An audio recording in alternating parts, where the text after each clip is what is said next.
चलो बच्चों कैसे हो, मैं लेकर आया हूँ एक्सरसाइज 4.2 क्या रखा, प्रॉपर्टी ऑफ डिटरमिनेंट। इस एक्सरसाइज में कुछ प्रॉपर्टी होती है, जब तक प्रॉपर्टी आपको समझ में नहीं आएगी एक्सरसाइज बिल्कुल भी समझ में नहीं आएगी, इसलिए प्रॉपर्टी डिस्कस करना मोस्ट इंपोर्टेंट है। इसलिए मैं सबसे पहले इसकी 2-4 प्रॉपर्टी है उसके प्रॉपर्टी के बारे में बताऊंगा, उसके बाद एक्सरसाइज करवाऊंगा। देखो बच्चों, फर्स्ट प्रॉपर्टी क्या कहता है, ये इसने बोला है कि the value of determinant remains का मतलब सेम रहता है, अनचेंज्ड यानी कि बदलेगा नहीं। इफ यदि इट्स रो आर चेंज, यदि उसकी रो को चेंज कर देते हैं इनटू कॉलम में एंड, या फिर कॉलम इनटू रो, या फिर कॉलम को चेंज करते हैं रो में। सबसे पहले यहां तक the value of determinant remains unchanged. तो सबसे पहले हमें जैसे कोई वैल्यू निकालना है डिटरमिनेंट, जैसे हमने देखो शो कर रहा हूं, जैसे यहां से लेट कर लिया, जैसे मान लिया कोई चीज हमारे पास है, कोई वैल्यू ले लेता हूं जैसे कि, ठीक है 1 2 3 0 1 1 2 5 0, जैसे मैंने ये ले लिया, कोई डिटरमिनेंट ले लिया। अब हमें क्या करना है, सबसे पहले इसका डिटरमिनेंट निकालो, जैसे एक्सपेंड करो, इसको एक्सपेंड करना है, एक्सपेंड R1, फर्स्ट रो को एक्सपेंड करना है। जैसे देखो 1 ये छोड़ दिया, ये छोड़ दिया, इसकी गुणा में करोगे 1 इंटू 0 0, फिर यहाँ माइनस होता है 5 इंटू 1 5, फिर यहाँ था -2।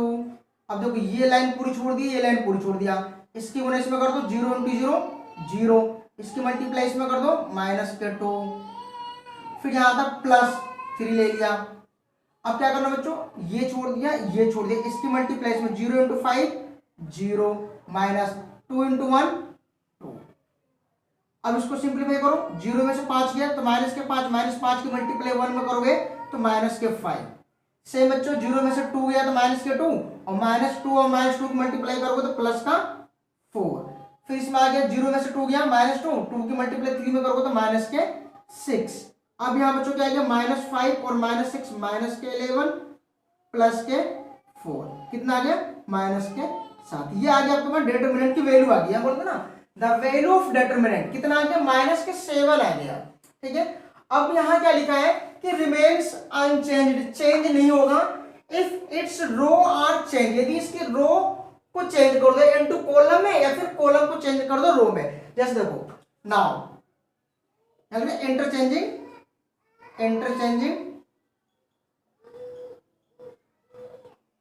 रो एंड कॉलम,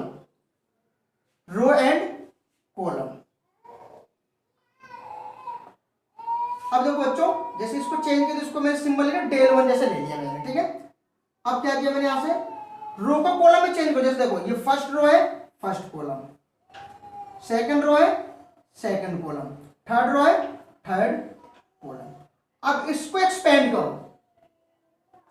एक्सपेंड करने में बिल्कुल सेम यही वैल्यू आएगी, यानी कि देखो ध्यान से बच्चों del1, यानी कि 1 ये छोड़ दिया, ये छोड़ दिया, इसकी मल्टीप्लिकेशन में कर दो 0, इसकी मल्टीप्लिकेशन में कर दो -5, फिर यहाँ पे -0, फिर ये छोड़ दो, ये छोड़ दो, इसकी मल्टीप्लिकेशन में कर दो 0, माइनस इसकी मल्टीप्लिकेशन में कर दो 5 या 15, फिर यहाँ पे +2। अब ये छोड़ दो और ये छोड़, इसकी मल्टीप्लिकेशन में कर दो 2 कम 2, माइनस इसकी मल्टीप्लिकेशन में कर दो -3। सोल्व करो बच्चों, क्या आएगा, देखो 0 में से 5 के -5, -5 के मल्टीप्लाई 1 में करोगे तो -5, यहाँ बाहर माइनस है और यहाँ 0 है, तो अंदर कोई भी कुछ भी वैल्यू हो सबकी मल्टीप्लाई करोगे तो 0 उधर जाएगा, यहाँ आ गया 0, फिर +2 में से 3 गया -1 की मल्टीप्लाई 2 में करोगे तो -2। अब -5 और -2 कितना हो गया, -7। अब इसकी वैल्यू और इसकी वैल्यू दोनों को दोनों सेम आ गया, यानी कि del में del1। फर्स्ट प्रॉपर्टी ये होती है, फर्स्ट प्रॉपर्टी क्या होती है, del1। कहने का मतलब है कोई वैल्यू दिया उसको एक्सपेंड किया, एक्सपेंड करने के बाद इंटरचेंज कर दो, रो को कॉलम में और कॉलम को रो में चेंज कर दो, फिर उसकी वैल्यू निकालोगे तो दोनों के दोनों वैल्यू हमारे पास क्या आएगा, सेम आएगा। फर्स्ट प्रॉपर्टी ये कहता है हमारे पास है। आई बच्चों समझ में, क्लियर। नेक्स्ट प्रॉपर्टी है बच्चों, सेकंड प्रॉपर्टी है, यहां लिखा है कि इफ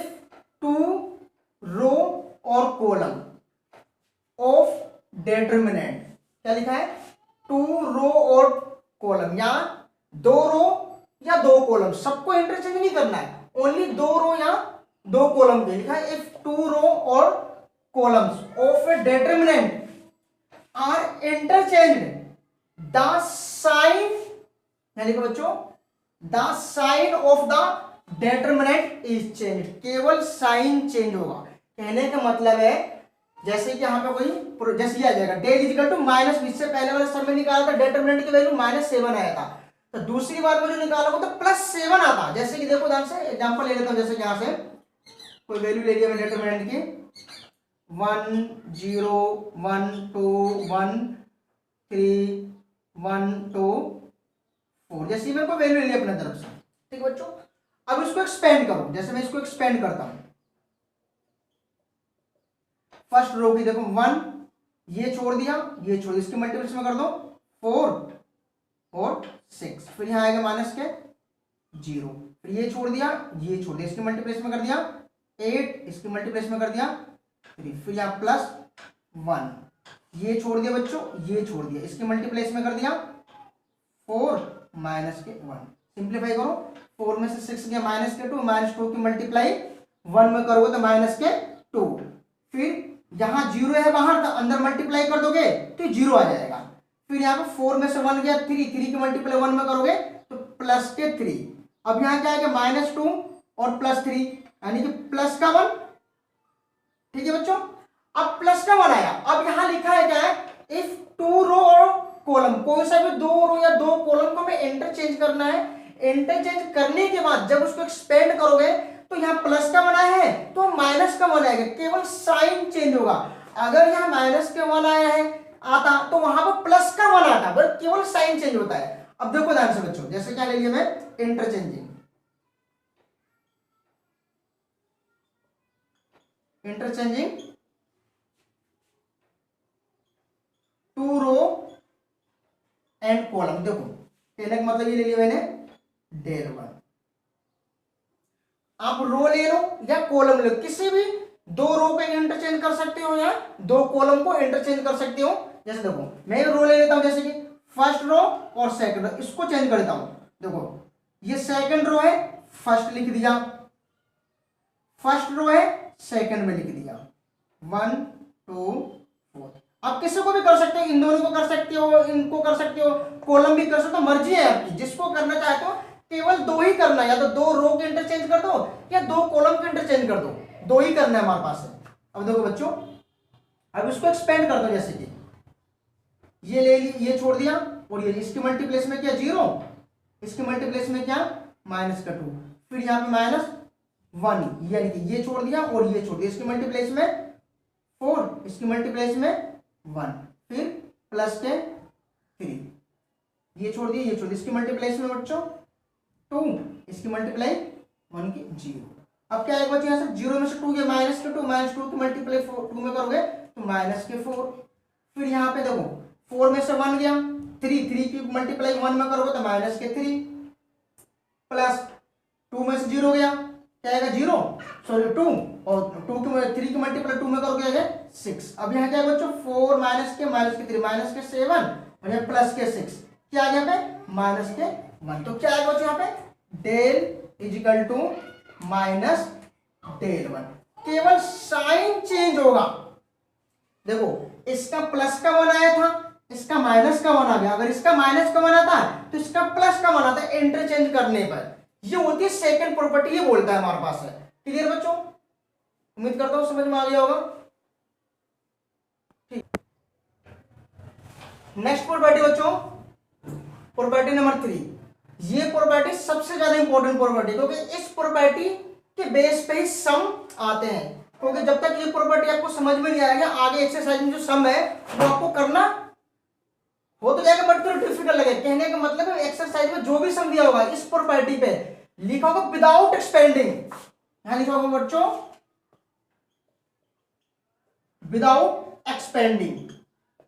कहने का मतलब हमें एक्सपेंड नहीं करना है और कोई भी सम दिया होगा उसको हमें प्रूफ करना है, तो इस प्रॉपर्टी का यूज करना है। और विदाउट एक्सपेंडिंग का मतलब ये प्रॉपर्टी जब अप्लाई करना है जब किसी सम में तुम्हें बोलेगा 0 प्रूफ करना है, कोई भी डेटर्मिनेंट दे दिया और ये बोलेगा यहाँ पे जीरो प्रूफ करो। कोई भी प्रॉपर्टी जैसे मान लिया कुछ भी दे दिया, जैसे 1 2 3 4 5 6 7 8 9 जैसे दे दिया। अब ये लिखा होता some prove that without expanding, wording लिखा होता प्रूव दैट विदाउट एक्सपेंडिंग, यानी कि जीरो लाना है, जिस भी कंडीशन में जीरो लाना है तो इस प्रॉपर्टी का ही यूज किया जाता है, दूसरी कोई प्रॉपर्टी नहीं कर सकते आप। जब उसने लिख देगा कि विदाउट एक्सपेंडिंग प्रूव दैट ये जीरो, तो हमें इसी प्रॉपर्टी का यूज करना है। अब ये प्रॉपर्टी कहना क्या चाहते हैं आपको, देखो यहां लिखा है कि एनी टू रो और टू कॉलम आर आइडेंटिकल, यहां एक वर्ड लिखा है आइडेंटिकल,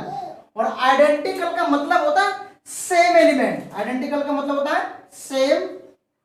एलिमेंट। क्या होता है बच्चों, आइडेंटिकल का मतलब क्या होता है बच्चों, सेम एलिमेंट।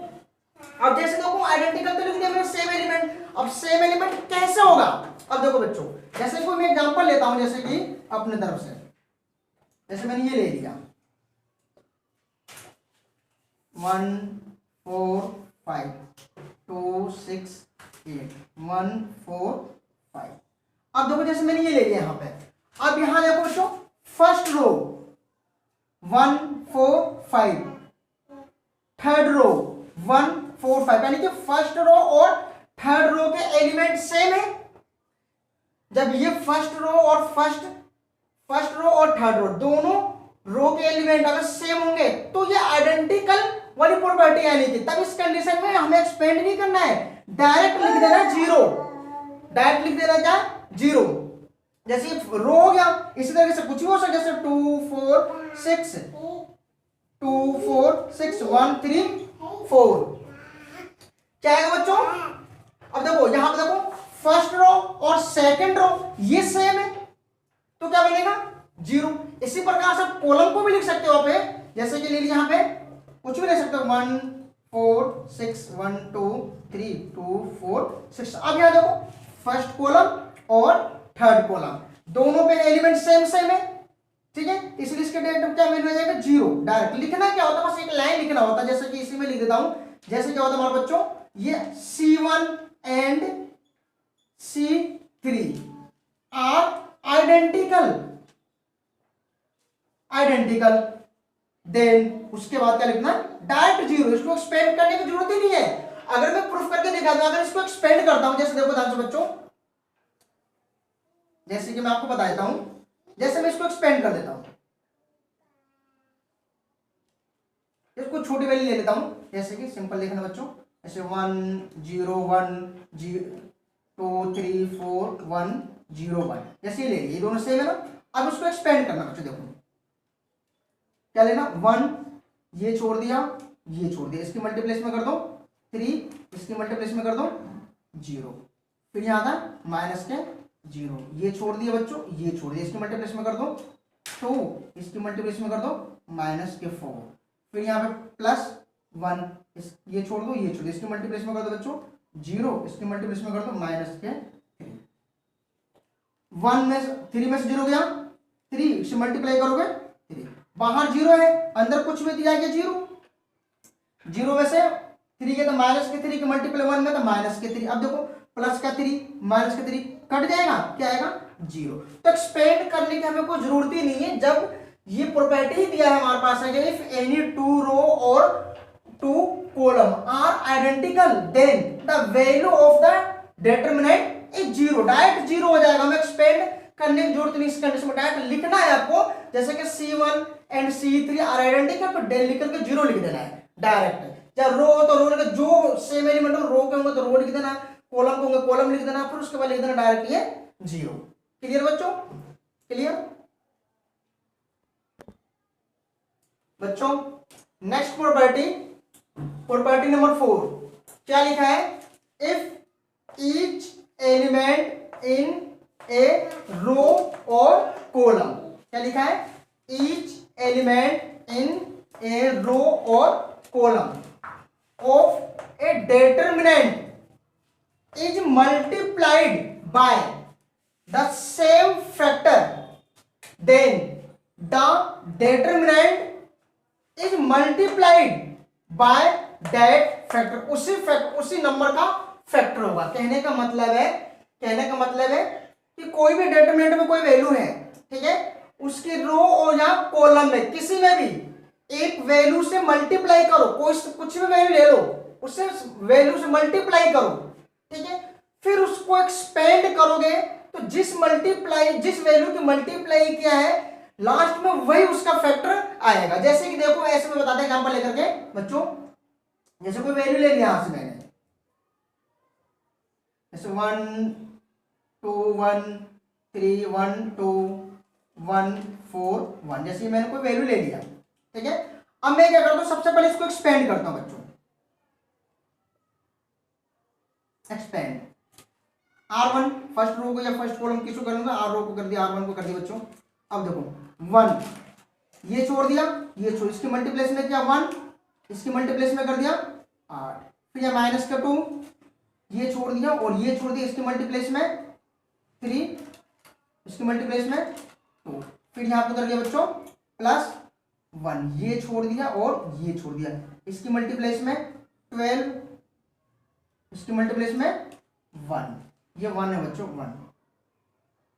ये 1 1 है। अब देखो ध्यान से सिंप्लीफाई करो बच्चों, 1 डाट लिख देना, 1 में से 8 गया तो माइनस के 7 इंटू 1 माइनस के 7, फिर यहाँ बच्चों 3 में से 2 गया 1, 1 की मल्टीप्लिकेशन में करो तो माइनस के 2, क्या बच्चों 11 प्लस के 11, अब क्या आ गया बच्चों यहाँ से माइनस के 9 प्लस 11, यहाँ क्या आ गया प्लस के 2 आ गया। अब क्या बोला बच्चों यहाँ से कि multiplied by the same factor, कहने का मतलब है कोई वैल्यू ले लो उससे मल्टीप्लाई करो, जैसे कि यहां ले लेता हूं, ये ना, जैसे इसमें ले लिया मैंने क्या, जैसे कोई वैल्यू, जैसे मान ली 3 ले लिया मैंने, ठीक है, या 2 ले लेता हूं, चलो 3 ले लेता हूं, जैसे मैंने 3 ले लिया। अब इसमें 1 2 1 3 1 2 1 4 1, जब मैंने 3 लिया तो इसकी मल्टीप्लाई अंदर कर दो, जैसे कि 3 6 1 9 3, सॉरी यहाँ पे 3, यहाँ पे 6, ठीक है, फिर 3 12 3, ये ले लिया, इस 3 के मल्टीप्लाई अंदर कर दिया। अब जब इसको एक्सपेंड करोगे बच्चों तो इसका आंसर क्या आएगा, इसी का फैक्टर, जैसे 2 है यहाँ पे तो इसको क्या आंसर क्या आ सकता है, या तो 6 आ सकता है, ठीक है, तो 6 को फैक्टर करोगे तो क्या मिलेगा 2 इंटू 3, उसी का फैक्टर इसका मिलेगा, लेकिन 3 से मल्टीप्लाई किया तो यहाँ पे वैसी कोई वैल्यू आएगी जिसका मल्टीपल क्या बन जाएगा, इसका फैक्टर बनेगा, उसमें से कॉमन लोगो 3 तो वो 3 आ जाएगा कॉमन, यानी कि अब देखो जैसे कि इसको एक्सपेंड करता हूं, जैसे कि मैंने बच्चों एक्सपेंड करता हूं, जैसे कि यहां ले लेता हूं, जैसे 3 ले लिया, ये छोड़ दिया और ये छोड़, इसकी मल्टीप्लिकेशन में कर दिया 9 माइनस के बारचिक, देखो इसकी मल्टीप्लिकेशन में 72, बारचिक क्या 72। अब देखो बच्चों यहाँ पे माइनस के 6, अब ये छोड़ दिया और ये छोड़ दिया, ठीक है, अब इसकी मल्टीप्लाई इसमें करोगे तो क्या मिलेगा बच्चों 9 3 27 माइनस के, ठीक है, और 3 गुना 6 18, फिर यहाँ बच्चों प्लस के 3। अब देखो बच्चों ये छोड़ दिया, ये छोड़ दिया, इसकी मल्टीप्लिकेशन में कर दो 12 में 108 माइनस के 3 3 9। अब इसका सिंप्लीफाई करो बच्चों, यहाँ आ गया 3 इंटू में कितना आ गया, इसमें से 72 में से 9 हो गया बच्चों, देखो 12 में से 9 हो गया 3 63 आ गया माइनस के, ठीक है बच्चों, माइनस के 6 इंटू में इसमें से घटा दो 9 आ गया प्लस 3, इसमें से घटा दो 99 आ गया, 108 में से 9 हो गया 99। अब देखो बच्चों इसकी मल्टीप्लाई कर दो, माइनस क्या आएगा पहले 3 3 9 और 3 6 18, फिर बच्चों यहाँ पे 6 निम 54, फिर बच्चों यहाँ पे 3 निम 27 के साथ 3 निम 27 और 2 29, कितना आ गया। अब इन दोनों जोड़ दो, 4 और 9 कितना 13, 13 का 3 5 और 8 13, 13 और 1 14, ठीक है, 1 2, ये माइनस क्या आ गया, ठीक है। अब प्लस के 2 9 7, अब देखो बच्चों इसमें से घटा दो 2 9 7 में से 2 4 3, क्या आ गया 6, यहाँ गया 5, कितना आ गया बच्चों 56। अब इससे 3 से डिवाइड हो जाएगा बच्चों, ये 3 का फैक्टर यानी कि सही है ना, 4 5 कितना आ गया बच्चों, ठीक है। तो ये क्या बनेगा हमारे पास है इसका फैक्टर बनना चाहिए बच्चों, हमारे पास 3 का ही मल्टीपल का फैक्टर बनना चाहिए। ठीक है बच्चों, ठीक है बच्चों, सॉरी यहाँ पे गलती हो गया घटाने पर। ठीक है बच्चों, क्या है 7 में से 3 गया 4। अब देखो ये 14 ये आया 54 आ गया, क्या बच्चों यहाँ पे 54 आ गया। अब 54 देखो ये 3 से डिवाइड होगा, इसको डिवाइड करके देखो 3 का 3 कितना गया 2, 3 अटे 24, देखो कितने बचे 18, यानी कि ये किसका फैक्टर बन गया 3 इंटू में 18, यानी कि ये देखो जिससे मल्टीप्लाई किया था वही फैक्टर यहाँ पे मिल गया बच्चों। क्या मिल गया, वही फैक्टर मिल गया हमारे पास है 54 आया था, इसको क्या करते हैं 18 के 14, जिसका मल्टीप्लाई करते हैं उसमें उसी के लास्ट में फैक्टर मिलता है। ये बोलता है प्रॉपर्टी नंबर 4। चाहे किसी में भी कर दो, रो में कर दो, चाहे कॉलम में कर दो, किसी एक में करना था, फैक्टर वही मिलेगा लास्ट में जिसकी मल्टीप्लाई करोगे बच्चों। Clear.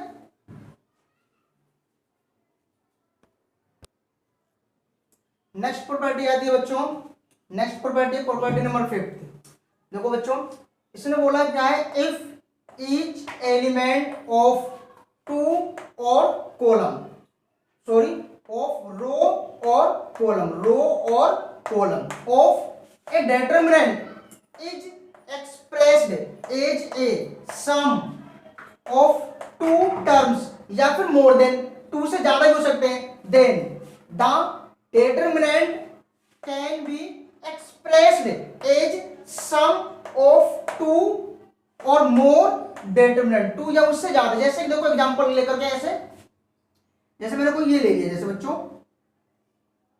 a plus b c D,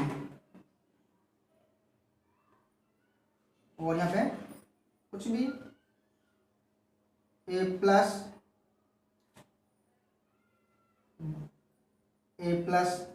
sorry यहाँ पे a plus b c D,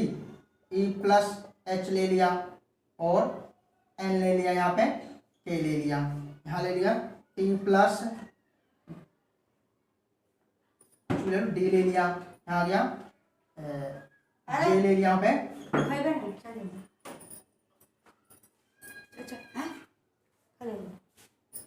ठीक है, देखो क्या है, इसको हमें क्या करना है, लिखा क्या है, इसको एक्सप्रेस करना है। क्या करना है, इसको एक्सप्रेस करना। देखो ध्यान से, इसको 2 चीज में लिखा है यहाँ पे, देखो 2 और मोर टर्म्स में इसको डिवाइड करो, एक्सप्रेस करो। जैसे मैं इसको क्या कर सकता हूँ, इसको ऐसे, जैसे देखो ए ई एच, यानी कि ए ई और टी, उसके बाद c n j d k m, फिर यहाँ पे प्लस लगा करके b h d c n j d k m. सबसे पहले इसको इस तरीके से हमें कन्वर्ट कर देना है। अगर एक और चीज इसमें प्लस होता तो उसको भी प्लस करके यहां लिख देते हैं। जितनी भी टर्म होंगे उसको एक्सप्रेस कर देना है अलग अलग टर्म्स में। अब क्या करना होता है हमारे पास, अब इस कंडीशन में इस वाले डिटरमिनेंट का और इस वाले डिटरमिनेंट का क्या करना होता है, आइडेंटिकल बनाना होता है। जैसे प्रॉपर्टी नंबर 3 बताया था, आइडेंटिकल बनाना है, किसी भी 2 रो या 2 कॉलम को सेम करना है, इसमें भी 2 रो या 2 कॉलम को सेम करना है। जैसे ही 2 रो 2 कॉलम सेम हो गया तो उसके डेटा में डायरेक्ट लिख देना है 0, हमें लिखने की जो एक्सपेंड करने की जरूरत ही नहीं है। फिर 5th प्रॉपर्टी ये बताती है आपको बच्चों,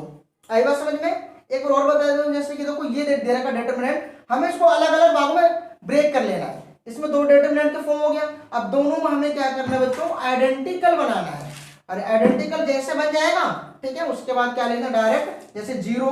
प्लस 0 यानी कि डायरेक्ट क्या लिख देंगे हम यहाँ से 0। ठीक है बच्चों, क्लियर, उम्मीद करता हूँ आगे होगा समझ में।